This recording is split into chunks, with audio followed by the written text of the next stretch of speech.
Guys, पिछली video में हमने बात की थी सीबीसी की रिपोर्ट में सारी ब्लड सेल्स की फुल फॉर्म के बारे में और उनकी नॉर्मल रेंज के बारे में। और वीडियो काफ़ी लंबी हो जाती है, इसलिए हमने बाकी की जानकारी दूसरे पार्ट में डाली है। तो ये वीडियो का दूसरा पार्ट है।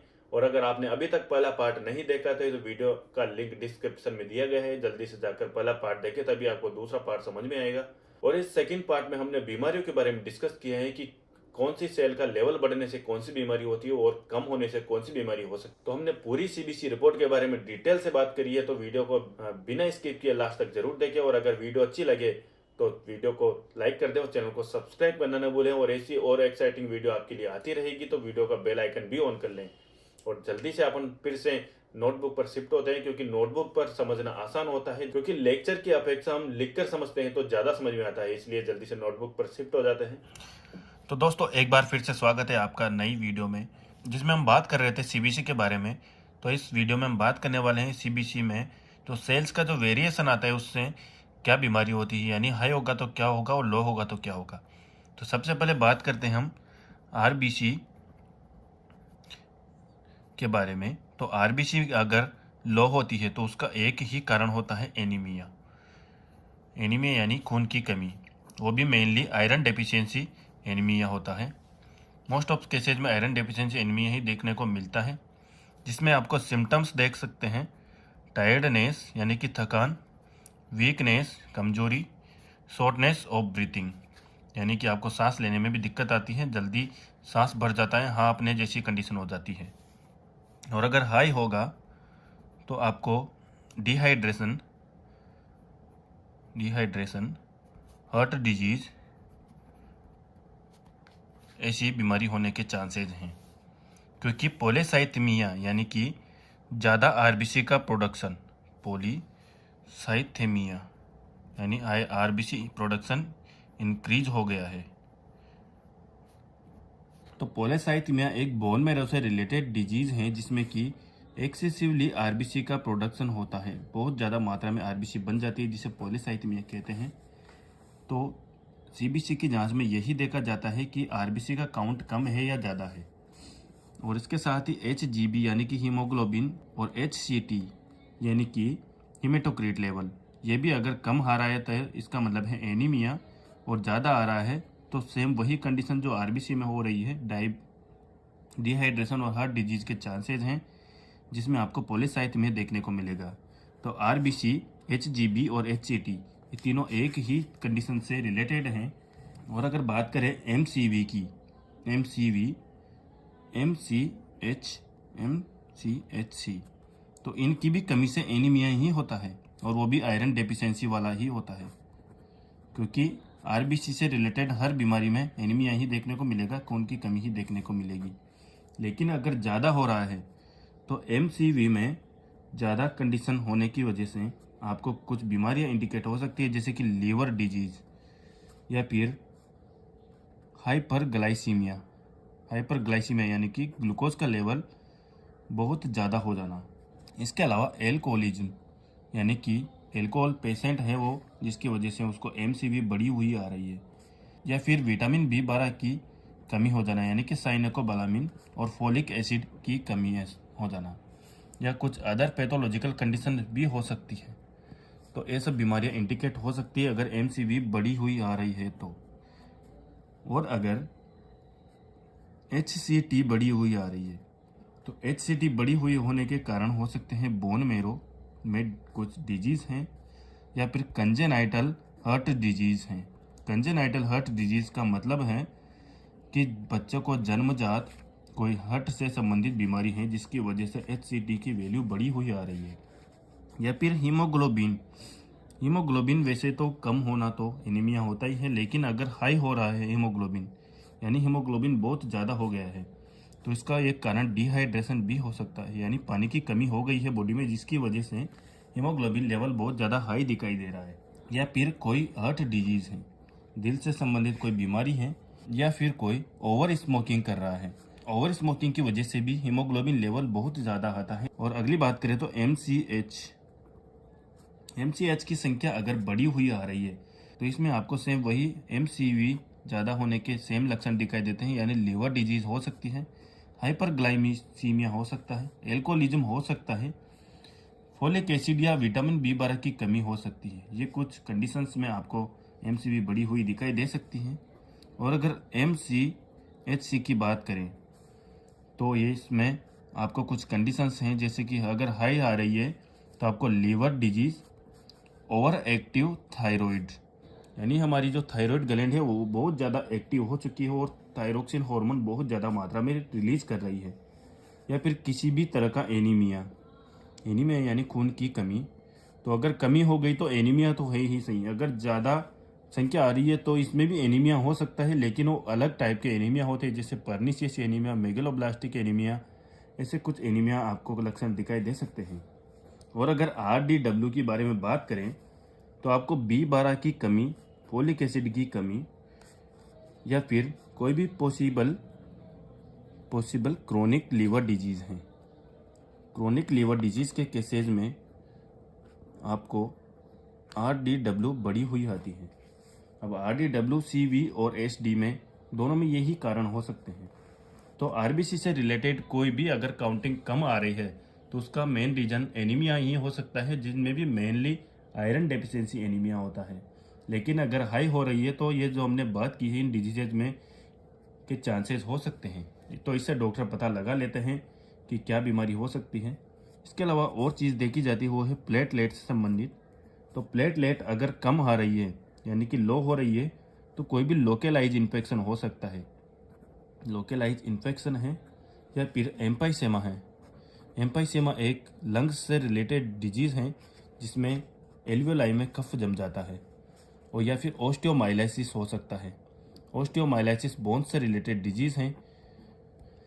और अब अगर बात करें इसका हाई होने के चांसेस किस डिजीज़ को इंडिकेट करते हैं, तो इसमें या तो रिसेंट मेजर सर्जरी हुई है, कोई भी बड़ा ऑपरेशन हुआ है तो उसमें भी आपको प्लेटलेट काउंट हाई दिख सकता है, या फिर सीवियर ट्रॉमा के केसेज में कोई गहरी चोट लगी है आपके, या फिर सीवियर बर्न हुआ है, यानी ज़्यादा ही शरीर जल गया है, बहुत ज़्यादा मात्रा में आपकी स्किन बर्न हो चुकी है, या prolonged cardiogenic shock. Cardiogenic shock एक हार्ट से रिलेटेड कंडीशन है, कार्डियोजेनिक शॉक है, या फिर आपको कोई भी बैक्टीरियल या वायरल इन्फेक्शन है। बैक्टीरियल या वायरल इन्फेक्शन, तो वायरल इन्फेक्शन की बात करें तो आपको डेंगू में भी जैसे आपको प्लेटलेट कम दिखाई देती है, या फिर HIV के केसेज में, इन सब डिजीज़ में आपको वायरल बीमारियों में प्लेटलेट कम दिखाई दे सकती है। और आगे बात करें PDW के बारे में, तो PDW अगर लो आ रहा है तो कोई भी वायरल इन्फेक्शन है, या फिर HIV का इन्फेक्शन, या मीजल्स इन्फेक्शन, या फिर हेपेटाइटिस हो सकता है। ये सब बीमारियों कुछ कारण हो सकते हैं जिसकी वजह से प्लेटलेट डाउन हो सकती है। और अगर हाई हो रहा है, प्लेटलेट की संख्या ज़्यादा हो रही है, तो इसका कारण है एजिंग, यानी उम्र बहुत ज़्यादा बढ़ रही है, या CVS related disorder, cardiovascular system से रिलेटेड कोई भी डिसऑर्डर है तो उसमें ज़्यादा प्लेटलेट काउंट आता है। और अगर MPV के बारे में बात करें तो अगर लो हो रहा है तो कोई बैक्टीरियल या वायरल इन्फेक्शन इंडिकेट होता है। और सीवियर केसेज में एल्कोहलिज्म या प्री एक्लेम्सिया की कंडीशन दिख सकती है। प्री एक्लेम्सिया प्रेगनेंसी से रिलेटेड बीमारी है जिसमें MPV काउंट कम आता है। और अगर हाई आ रहा है MPV काउंट अगर CBC की रिपोर्ट में, तो आपको डायबिटीज़ के चांसेस हो सकते हैं, या फिर CVS रिलेटेड यानी कार्डियोवैस्कुलर सिस्टम से रिलेटेड कोई डिसऑर्डर है, या फिर हाइपरथायरॉयडिज्म हो सकता है। और अब आगे बात करें PLCC के बारे में, तो अगर PLCC लो हो रहा है तो कोई भी एनी बैक्टीरियल और वायरल इन्फेक्शन हो सकता है, या फिर किसी इन्फेक्शन का साइड इफेक्ट हो सकता है। लेकिन अगर संख्या हाई आ रही है, PLCC की काउंटिंग ज़्यादा हो रही है, तो बोन मेरो इन्फेक्शन को इंडिकेट करता है। ये बोन मेरो की कोई भी प्रॉब्लम हो सकती है आपको, जिसकी वजह से PLCC काउंट ज़्यादा आ रहा है। और अगर PLCR के बारे में बात करें तो PLCR अगर लो है तो किसी भी तरह का इन्फेक्शन है या कोई साइड इफ़ेक्ट है किसी दवा का या फिर किसी बीमारी का। लेकिन अगर हाई हो रहा है तो हाई में आपको हाइपरलिपिडेमिया की कंडीशन हो सकती है। हाइपरलिपिडेमिया यानी फैट का एक्यूमुलेशन ज़्यादा हो गया है, जिसकी वजह से आपको कुछ कंडीशंस दिखाई देती है, जैसे ओवरवेट, या अनहेल्दी डाइट भी इसका कोई रीज़न हो सकती है। तो ये तो हुई प्लेटलेट से रिलेटेड कंडीशंस। और अगर WBC के बारे में बात करें तो WBC अगर आपके लो आ रहे हैं तो आपको कोई इन्फेक्शन है, इन्फेक्शन की अगर बात करें तो जैसे HIV की इन्फेक्शन या फिर टाइफॉइड इन्फेक्शन, ये दो ऐसे इन्फेक्शन है जिनमें WBC कम आती है, या फिर मलेरिया भी हो सकता है। इनमें WBC की काउंटिंग कम आती है, जबकि हमेशा जब भी इन्फेक्शन होगा बॉडी में तो इन्फेक्शन की वजह से WBC काउंट हमेशा हाई ही आता है। तो अगर हाई के कुछ बात करें तो हाई के कुछ केसेस हो सकते हैं, जैसे कि एलर्जी के केसेज में हाई हो सकती है, इन्फेक्शन के केसेज में ऑब्वियसली हाई होती ही है। स्मोकिंग अगर ज़्यादा कर रहे हैं तो स्मोकिंग के केसेज में भी ज़्यादा होगी। अस्थमा की कंडीशन में भी WBC ज़्यादा आती है। स्ट्रेस, ल्यूकेमिया का अगर सीधी सी भाषा में अर्थ समझे तो इसे ब्लड कैंसर भी कहते हैं। या फिर कोई इन्फ्लामेशन है, यानी कि बॉडी में कहीं स्वेलिंग है, सूजन है, और बोन मैरो की कोई प्रॉब्लम है, तो बोन मैरो प्रॉब्लम्स में भी आपको WBC काउंट ज़्यादा आता है। और अगर बात करें हम न्यूट्रोफिल की, ये WBC की कोई एडजेसेंट सेल होती है 4-5 तरह की। तो अगर न्यूट्रोफिल अगर लो आ रही है तो आपको HIV, हेपेटाइटिस या TB या फिर सेप्सिस, ऐसी कुछ कंडीशंस हो सकती है। सेप्सिस मतलब ज़्यादा ही मात्रा में सीवियर इन्फेक्शन होता है। और अगर हाई आ रही है तो हाई में आपको बैक्टीरिया और वायरल इन्फेक्शन हो सकता है, या फिर कहीं भी स्वेलिंग हो रही है, इसकी वजह से न्यूट्रोफिल का लेवल हाई होता है। और अगर बात करें हम लिम्फोसाइट के बारे में, लिम्फोसाइट ये भी WBC की ही सेल होती है। अगर हाई हो रही है इसकी काउंटिंग तो इसमें आपको बैक्टीरियल या फिर वायरल इन्फेक्शन को इंडिकेट करता है। इसके अलावा अगर लो आ रही है तो वही वायरल हेपेटाइटिस या फिर HIV या फिर कीमोथेरेपी चल रही है। कीमोथेरेपी यानी कि कैंसर की जो ट्रीटमेंट चलता है उसमें भी लिम्फोसाइट की काउंटिंग कम आती है। और बात करें अगर मोनोसाइट के बारे में, तो मोनोसाइट अगर हाई आ रही है तो वायरल इन्फेक्शन को इंडिकेट करता है, पैरासाइट इन्फेक्शन को इंडिकेट करता है।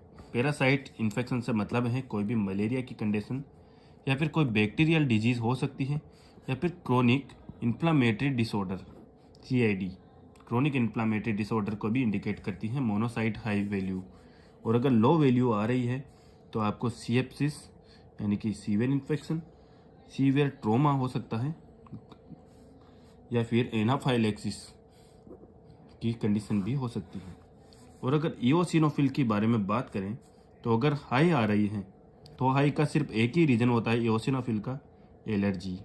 किसी भी एलर्जी की कंडीशन में इओसिनोफिल की काउंटिंग हमेशा हाई आती है।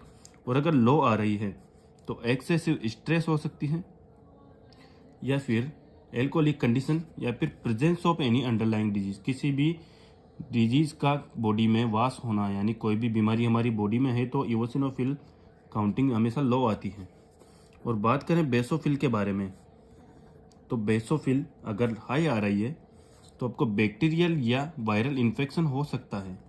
लेकिन अगर लो आ रही है तो आपको कोई भी एक्यूट इन्फेक्शन है, यानी अचानक से कोई भी इन्फेक्शन हुआ है आपकी बॉडी में जिसकी वजह से बेसोफिल की काउंटिंग कम आ रही है, या फिर कोई भी कैंसर हो रहा है बॉडी में, या कैंसर से रिलेटेड कोई भी ट्रीटमेंट चल रहा है तो उसकी वजह से भी बेसोफिल कम आता है।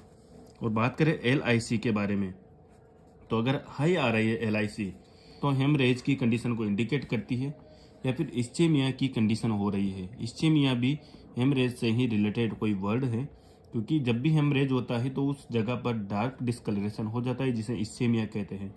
और हेमरेज यानी कि आपके बॉडी में कहीं पे ब्लीडिंग हो रही है, कहीं पे ब्लड लीक हो रहा है जिसकी वजह से ब्लड की कमी हो जाती है, जिसे हम हेमरेज कहते हैं। और अगर LIC लो हो रहा है तो एप्लास्टिक एनीमिया को इंडिकेट करता है, या फिर बोन मैरो से रिलेटेड कोई भी कंडीशन हो सकती है। तो दोस्तों इस तरह से आप समझ सकते हैं कि CBC में किस तरह से डॉक्टर आपको पहचानते हैं कौन सी बीमारी हो सकती है, अगर कम है तो क्या बीमारी होती है, ज़्यादा है तो क्या बीमारी होती है।